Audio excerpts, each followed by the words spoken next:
অ্যাডমিশনে বাংলা ব্যাকরণ থেকে প্রশ্ন এসে থাকে। এর মধ্যে সমাস খুবই গুরুত্বপূর্ণ। দুই একটি প্রশ্ন থেকেই থাকে। এর মধ্যে কর্মধারয় সমাসের দুটো শাখা সবচেয়ে বেশি রিপিট হয়। একটি উপমান কর্মধারয় সমাস, অন্যটি উপমিত কর্মধারয় সমাস। আজ আমরা খুব সহজে শিখে নিব এই শাখা দুটি। তো চলুন খুব সহজে শিখে নেওয়া যাক। উপমান কর্মধারয় সমাস। এই সমাসে ব্যাসবাক্যের সত্য কথা বোঝা যায়। যেমন ধরুন, কাজল কালো, তুষার শুভ্র। এই কাজল কালোতে কাজল দেখতে কালো, তাই এটি সত্য।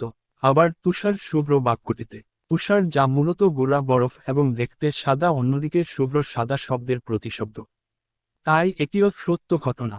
এবার আসুন অন্য শাখা উপমিত কর্মধারয় শিখি।